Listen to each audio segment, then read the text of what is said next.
the one thing I wish somebody had told me that just in my life. Yeah. You don't have to give a fuck what anybody thinks of you. I realized this maybe a month or two ago. And I wrote this, I was like, I just realized while I'm on stage and I have the microphone, I am in complete and total control of whether or not you all laugh or not. Absolutely. It is up to me. It is up to you, and it's really hard to take that responsibility because it is a responsibility. Yeah. If you accept that power, you accept the responsibility that if they don't laugh, that's also on you. I actually I love comedy. I've been here maybe like 50 plus times performing here, way more than any other comedy club. Probably. And here, I always love to perform or like bring my best shit because people actually pay to come to this comedy club. So they're coming to see you. Yeah, so even if it's only $10, I don't care. You paid money. Like if you paid $1, I'm still gonna do the shit. And even if you didn't pay, I'm like, I don't try out jokes here. You know, I might like try and throw one in my routine that I've tried somewhere else. Right. But I don't try shit. Yeah. This is not the workout spot. Yeah. And let me ask you this, so how do you develop your material for your stand-up? It actually came, I mean, you know, man, comedy comes from everywhere. Yeah. In your life, and one thing I try to do is just, and this was something that I got again from Bobby Oliver's book, was just to, you know, kind of say yes to life. Somebody asks you want to go out here, you want to go do this thing? Yes. Go, because that's where your material is going to come from. Mm-hmm. But it's also just the work regimen, the work ethic.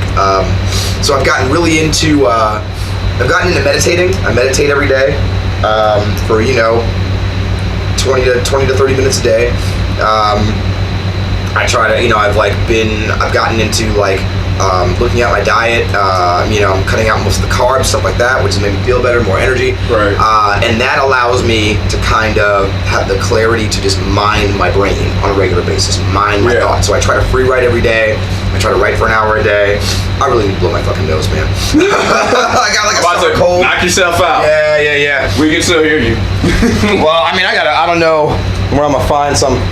Hold on, there's gotta be some in the green room over here. Must be. You see, that's what happens when you do booger sugar, folks.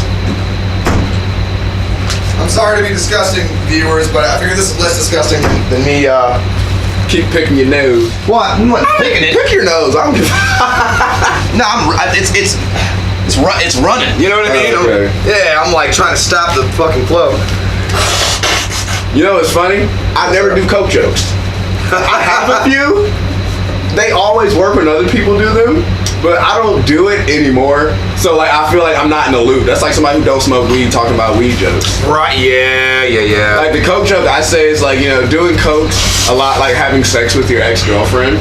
You always say you're done doing it until that white girl shows up and gets on your table. Oh my God. It's easy not to do it when it's not there. Right. If there's some blow, let's fucking go. Oh man, yeah. All right, what time is it? 11? Yeah, let's go. Right, right. Do I have to work tomorrow? Just at 8 a.m. All right, no. Yeah, bring a little bump. We'll be fine. Yeah. Just one, 11, whatever. You know what I mean? Whatever. Like. And you're like, oh, that's Colombian. I try to stay away from that shit. No, I do stay away. I'm already on 10 sober. Yeah. So you want some? I'm like, you got some weed? I'll smoke. Yeah. Weed all day long. Booger sugar? I don't know. I gotta be in Florida. I gotta be in a strip club somewhere. I gotta be partying. Yeah. But I ask that question, how do you develop your material? Because I've been told, I somewhat believe it now, that I'm a natural comedian. Things they don't come to me, but I think of shit. When someone says something to me, I hear what they said, and then I hear 4 other things. Sure, yeah. There's a lot of, and so, I mean, that's the thing is that your ego is like a ticker tape, right? Yeah. And the thing is that can go one of two ways. It can either block the ideas, or it can be the vehicle for the ideas. And what the repetition and the work regimen, is all about being able to access. You know David Lynch at all? No. Twin Peaks, Mulholland Drive. So David Lynch is real into transcendental meditation, and he talks about catching the big fish. And when he says the big fish, he means the big idea. Yeah. And he did tours on. I met him when I was in college. He did a tour on transcendental meditation, and he's like, there's just below the surface of consciousness is an ocean of ideas, and if you can transcend if you dip into the ocean and you follow the ideas, and then you work with, honor the ideas, and the idea will show you where it wants to go.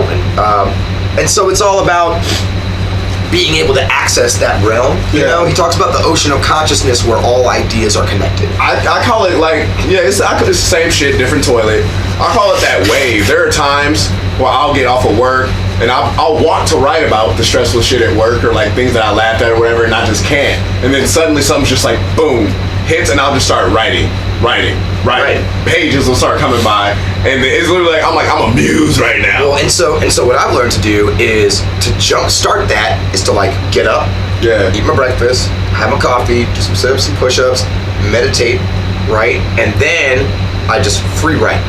Or, you know, or if I can't get myself to free write, okay, well, what happened yesterday? Well, what's going on, or journal, or whatever it is. And I force myself to do it for like about half an hour. Then it's like, okay, now let's go through the jokes that I already have. Let's see what can be shored up. And so that's another tactic, right? It's like Salvador Dali used to say, the way that he would generate ideas when he was working on a painting, right? So like, you know the painting that he has that's in the desert with the sky and there's like the drippy clocks? All right, the way he came up with the clocks, he's like, I know this needs something else, but I don't know what. It needs a subject, right? It's a landscape, needs a subject, but I don't know what. But I know it needs a sky. So what I'm gonna do is I'm just gonna space out while I'm just painting the blue on the sky. I know, you know, because there's no thought to it. So your mind can wander. And while he was doing that, he got the inspiration for the clocks. And I try to use that too. Is there something rote and mundane that I can do while my brain is chewing on another problem? And then somewhere in there, it's going to be something I hear, something somebody said. Something that you read or remember hearing. So yeah, so it's all about kind of just learning how to like throw the net over my brain and, you know, scoop up the ideas as they come. Because they're in there. They're constantly floating by. We dismiss a lot of them, or we overlook a lot of them, or we judge some of them, or we, you know, suppress a lot of them. So I just try to, you know, pay attention to my own thoughts. And again, that feeds back into kind of like the spiritual process of becoming self-aware. You know, what happens when you meditation, I think, a misconception about it is that it's sitting still doing nothing, and it's not. It's very much the practice of being present with yourself. And why that's a practice is that your brain will start to bring up shit that you're not paying attention to, and you have to be like, okay, all right, that's just there, I'm gonna watch that memory about that time that I smacked that girl in first grade. And I feel bad about it. I'm just gonna let it flow by. You know what I mean? Or that dumb thing that I said to my friend 2 years ago, and I'm just let it flow by. Or, you know, hey, maybe that leads to something. Now there's time to investigate. It's like, cause I have, I don't know, maybe like 7, 8, 9, 10 notebooks full of shit. Or like just shit like this, like just full. And then when I can't write, I'll go through my books and I'll just read like shit I wrote 2 years ago. And I was like, whoa, that goes just with this. I'll literally flip the page, I'll stick it on my wall. Yeah, you gotta go through old shit, man. You gotta go through old shit.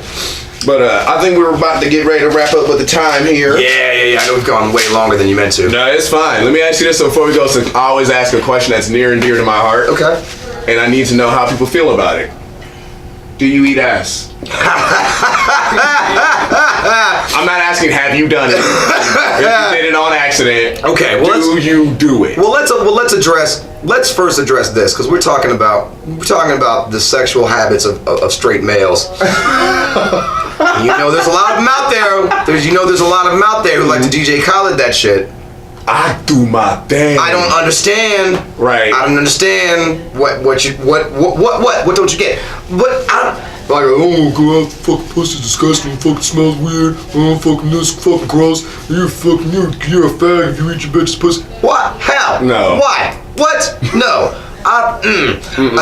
Negative. That's my favorite thing on earth to do is to eat the pussy. That's my favorite fucking thing. Yeah, I'm like, can I just do that for like 4 solid hours and you don't have to, well, but I don't really know if I feel like that's fine. I don't need you to, that's cool. That Shannon Sharp clip, ain't no problem. Right. No problem. Now, I will add this to it. When you are really doing your job, eating the pussy, booty eating just comes into that. It's right there. It's right there. You just gotta flip them a little further up. You know what I'm saying? It's just a polite thing to do. It's just polite. If your mother taught you well, you eat the booty. That's just what, you know. That's how that happens. A woman said the same thing to me. I said, I don't eat the booty. She was like, why? I said, because I know how to treat the booty. She said, well, if you knew how to treat the booty, you would eat the booty. Yes. And I had no response. She wasn't even a comedian. I was just like, Damn. She was like, what? I said, Right. That's a nice punchline. I'm gonna write that shit down. You got me. But that's all the time we got here today, folks. Thank you, Damian, for coming out. I'm not gonna shake your hand because I'm full of snot. But hey, there we go. But we gotta keep it tuned, folks. Thanks for kicking it in with me on the show, Rated PG. So au revoir, adios, arrivederci, ciao, sayonara, salam, namaste, bovitsinya, aloha, bye. Bye, nigga. Bye, nigga.